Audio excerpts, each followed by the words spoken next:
नमस्कार दोस्तों, आप देख रहे हैं विश्व ज्ञान। आज की कहानी एक ऐसी कहानी है जिसमें भगवान एक साधारण इंसान का रूप लेकर धरती पर आते हैं। एक छोटा सा गांव था। उस गांव का नाम था देवगांव। कई महीनों से गांव में बारिश नहीं हुई थी। खेत सूख चुके थे और लोगों के घरों में अनाज भी कम होने लगा था। इसी गांव में आरव नाम का एक गरीब लड़का रहता था। आरव के पास ज्यादा पैसे नहीं थे, लेकिन उसका दिल बहुत बड़ा था। वह रोज भगवान से प्रार्थना करता था। वह कहता था, हे भगवान, मुझे अपने लिए कुछ नहीं चाहिए, बस मेरे गांव के लोगों को भूखा मत रखना। एक दिन सुबह गांव के बाहर एक अजनबी आदमी आया। उसके कपड़े बहुत साधारण थे, पैरों में चप्पल नहीं थी और हाथ में एक पुरानी लकड़ी की छड़ी थी। वह बहुत थका हुआ था।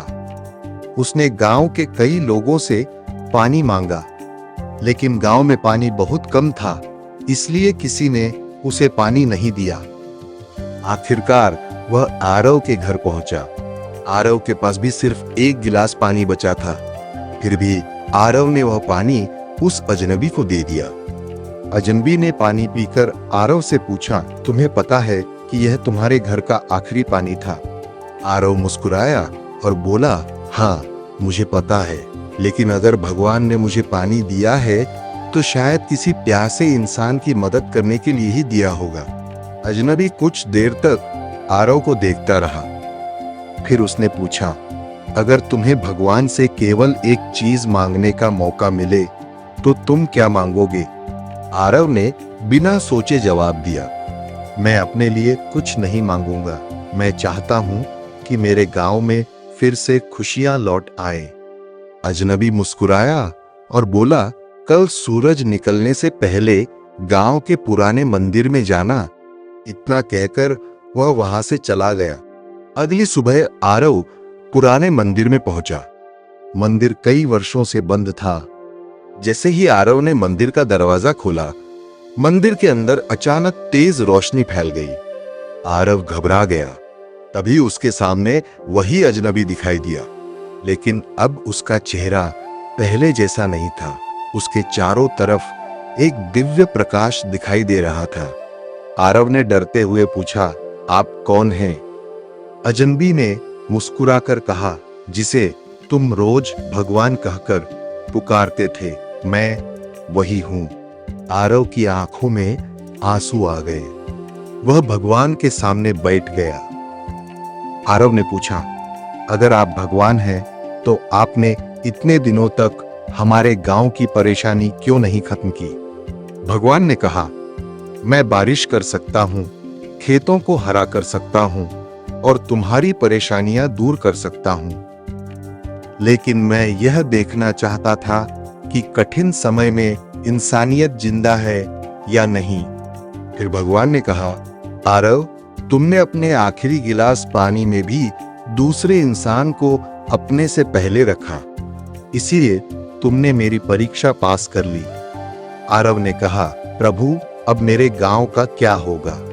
भगवान मुस्कुराए और बोले, आज तुम पूरे गांव को एक बात बताना। आरव गांव के बीच पहुंचा और सभी लोगों को इकट्ठा किया।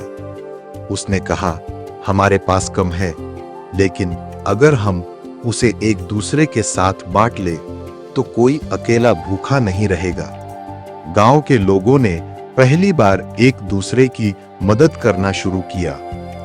किसी ने अपना अनाज बांटा, किसी ने पानी दिया, किसी ने बुजुर्गों की मदद की और किसी ने अपने खेत में दूसरे परिवार को काम करने का मौका दिया।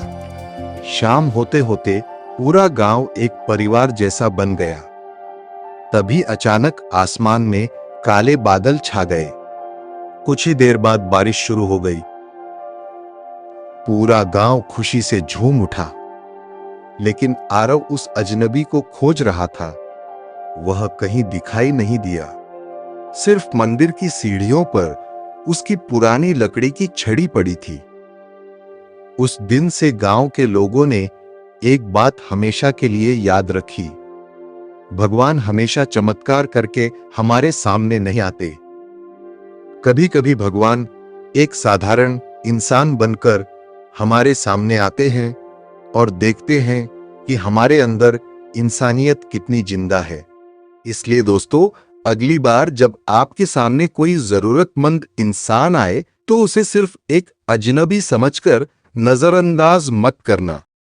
हो सकता है वह आपकी मदद मांगने वाला इंसान ही आपकी जिंदगी की सबसे बड़ी सीख बन जाए। अगर आपको यह कहानी पसंद आई हो तो विश्व ज्ञान चैनल को सब्सक्राइब करें, वीडियो को लाइक करें